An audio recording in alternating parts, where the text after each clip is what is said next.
GST कम होगा तो वस्तुएं सस्ती होंगी, वस्तुएं सस्ती होंगी तो कंजम्पशन बढ़ेगा, कंजम्पशन बढ़ेगा तो डिमांड बढ़ेगी। ये हुआ नहीं, और ये इसलिए नहीं हुआ सर क्योंकि प्राइवेट कंपनियों ने इस मुनाफे को जनता को नहीं सौंपा। प्राइवेट कंपनियों ने इस जीएसटी के रिलीफ को कंज्यूमर को पास ऑन नहीं किया, या ग्रामेज कम करके प्रोडक्ट की क्वांटिटी कम कर दी और दाम कम कर दिया। एक हाथ से जीएसटी रिफॉर्म आया, जीएसटी का रेट घटा, लेकिन दूसरे हाथ से अगर प्राइवेट कंपनियां वो बेनिफिट कंज्यूमर तक पहुंचने नहीं देंगी और वस्तु का दाम बढ़ा देंगी तो एंड कंज्यूमर को कोई फायदा नहीं होगा। कि इंडिया को अपनी एसेट टोकनाइजेशन की एक बिस्पोक लेजिस्लेशन की जरूरत है और एक रेगुलेटरी सैंडबॉक्स की जरूरत है। हमने देखा पिछले कुछ वर्षों में कि ग्लोबल कैपिटल बहुत वोलाटाइल है, जिसके चलते जैन 2025 इसी साल का जनवरी 2025 से लेकर दिसंबर 2025 के दूसरे हफ्ते तक 1,60,000 करोड़ रुपए फॉरेन पोर्टफोलियो इन्वेस्टर ने भारत की इंडियन इक्विटी से विड्रॉ कर लिए। जब यह विड्रॉ किया गया उस समय डोमेस्टिक इंस्टीट्यूशनल इन्वेस्टर और डोमेस्टिक इन्वेस्टर्स भारत के स्टॉक मार्केट की रक्षा करने के लिए आगे बढ़े, और इसी पीरियड में डोमेस्टिक इन्वेस्टर ने 7 लाख करोड़ रुपए भारत की इंडियन इक्विटीज में इन्वेस्ट किया। ये एक हिस्टोरिक अचीवमेंट भी था, मार्केट की मैच्योरिटी भी दिखाता है, लेकिन उससे ज्यादा यह दिखाता है कि जब foreign money leaves, it is the Indian investor that comes to the rescue of the stock market. लेकिन जब सैलरीड एम्प्लॉइज ने एसआईपीज के माध्यम से, स्मॉल सेवर्स ने म्यूचुअल फंड के माध्यम से और पेंशन इंश्योरेंस मनी के माध्यम से इन्वेस्ट किया, इस इन्वेस्टमेंट को प्रोत्साहन देने के लिए सरकार ने क्या किया?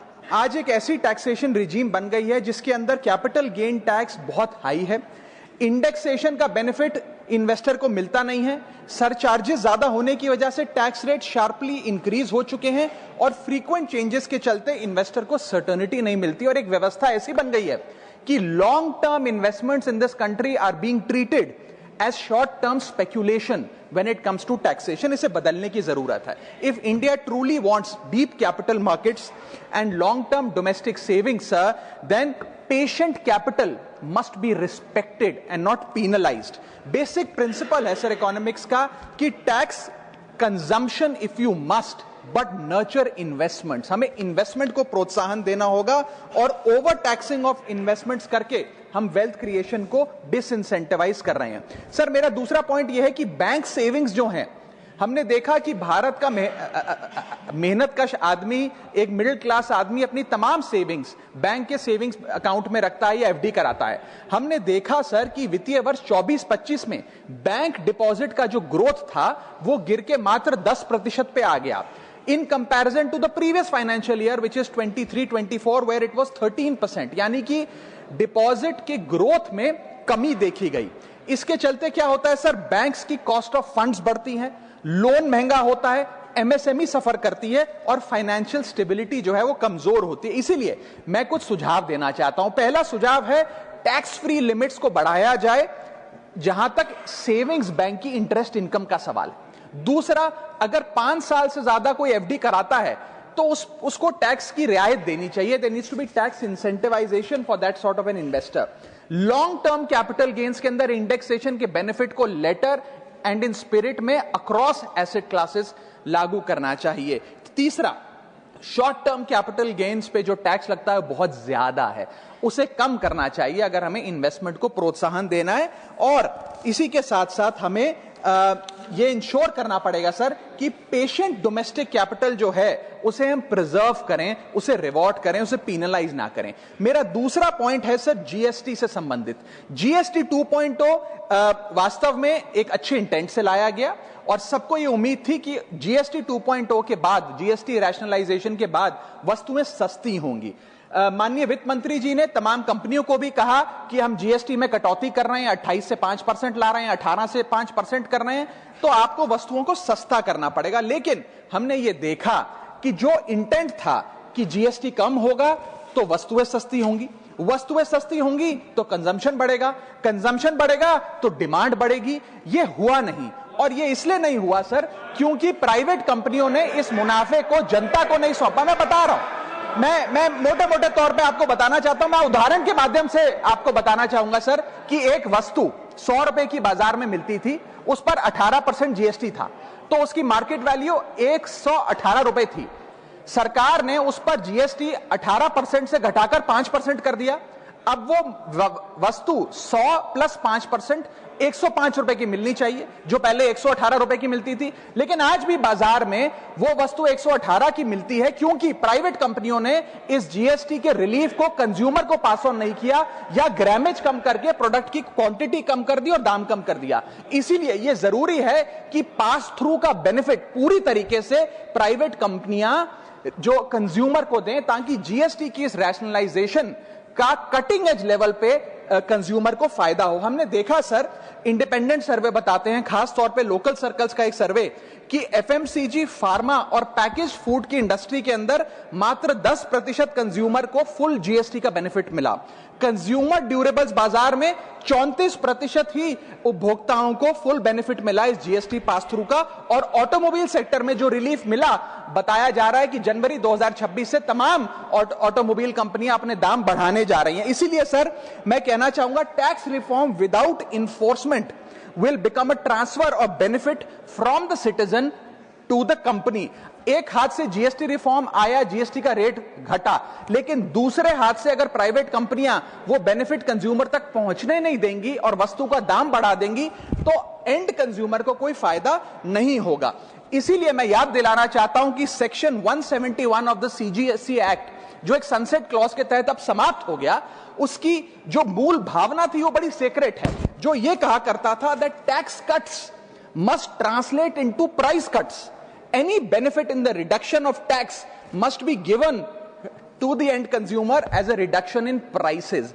ये करने की आवश्यकता है। No doubt GST 2.0 is a landmark reform, but without pass through benefit it is an incomplete reform. और अंत में सर मेरा आखिरी सुझाव यह रहेगा, भारत देश में आज एक टोकनाइजेशन बिल लाने की आवश्यकता है। सर जैसे यूपीआई ने डिजिटल पेमेंट्स को एक प्रकार से इंक्लूसिव बना दिया। आज रेडी पटरी वाला, सब्जी वाला, रिक्शा वाला सब यूपीआई के माध्यम से पेमेंट लेते हैं, देते हैं। ठीक उसी तरह इन्वेस्टमेंट और एसेट ओनरशिप को हमें इंक्लूसिव बनाने के लिए टोकनाइजेशन का एक कानून इस देश में लाना पड़ेगा। सर मैं सरल भाषा में समझाता हूं, एक मिडिल क्लास का आदमी आज यदि अपना निवेश करना चाहता है पैसा, तो उसके पास या बैंक का सेविंग्स अकाउंट का खाता है, म्यूचुअल फंड है या फिक्स डिपॉजिट है, उसके अतिरिक्त कोई ऑप्शन नहीं है। कमर्शियल बिल्डिंग बहुत महंगी है, इंफ्रास्ट्रक्चर प्रोजेक्ट उसकी रीच के बाहर हैं, और प्राइवेट एसेट क्लास नीश इन्वेस्टमेंट्स के लिए होते हैं, उनके लिए बने नहीं है। टोकनाइजेशन एक ऐसी फाइनेंशियल रेवोल्यूशन है जो एक बड़े महंगे एसेट को छोटे छोटे डिजिटल टोकन में बांट देगा, और ट्रांसपेरेंटली उसकी खरीद बेच ब्लॉकचेन टेक्नोलॉजी के माध्यम से हो सकती है। Sir asset tokenisation is one of the most transformative technological financial innovations of the 21st century. और मैं बताना चाहूंगा सर कि जैसे एक आम आदमी एक कंपनी का शेयर खरीद के उसमें हिस्सेदारी ले सकता है और उसकी अप्रिसिएशन का, मुनाफा का स्वाद ले सकता है, ठीक वैसे ही एसेट टोकनाइजेशन आने से रियल वर्ल्ड एसेट्स जैसे कि real estate projects, infra projects, commodities, IPR, इन सब को छोटे छोटे डिजिटल टोकन्स में बांट दिया जाएगा, जिसे कोई भी खरीद बेच करके इस ट्रेडेबल टोकन का फायदा ले सकता है और इसके मुनाफे में हिस्सेदार बन सकता है। इसका मतलब यह है कि ये बड़े बड़े एसेट्स सिर्फ करोड़पति अरबपति लोगों के लिए नहीं, बल्कि इन बड़े बड़े एसेट्स को देश का आम आदमी खरीद सकता है और उसकी बड़ी रिटर्न्स का स्वाद ले सकता है। मैं उदाहरण देता हूं सर आज 10 ग्राम सोना भारत में लगभग 1,35,000 रुपए का मिलता है।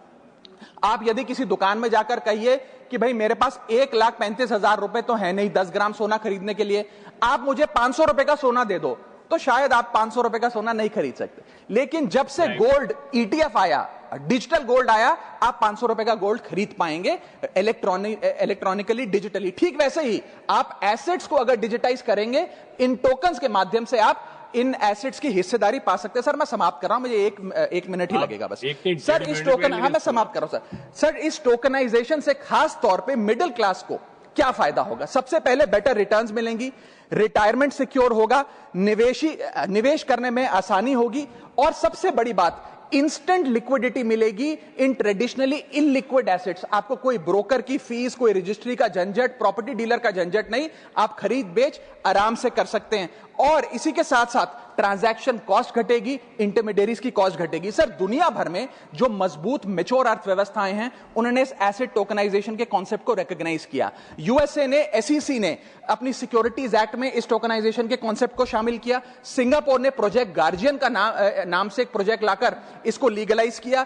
यूरोपियन यूनियन ने markets in crypto asset regulation का एक कानून लाकर इसे रेगुलराइज किया। और यूएई ने सबसे बड़ा काम करते हुए एक अलग अथॉरिटी बना दी, वारा, वर्चुअल एसेट रेगुलेटरी अथॉरिटी, जो इस प्रकार के एसेट टोकनाइजेशन पे काम करती है। Sir, Indians have more cultural affinity to real estate and precious metals like gold, silver etcetera, because 70 to 80% of our household assets are stored in these asset classes. Therefore, tokenization will directly address their preference by enabling fractional ownership of these assets using blockchain technology. अंत में मैं बस इतना कहना चाहूंगा sir कि India को अपनी एसेट टोकनाइजेशन की एक bespoke लेजिस्लेशन की जरूरत है और एक रेगुलेटरी सैंडबॉक्स की जरूरत है। इसके चलते इन्वेस्टमेंट और ओनरशिप कॉमन मैन के लिए, आम आदमी के लिए सही मायने में इंक्लूसिव बनेगी। और अगर भारत में रेगुलेटरी क्लैरिटी आ जाती है एसेट टोकनाइजेशन कानून के माध्यम से, तो global capital Singapore, UAE, Hong Kong और यूएस जाने के बजाय भारत में आएगी और भारत में निवेश होगा। So there is an urgent need for an asset tokenisation bill in this country. Thank you sir.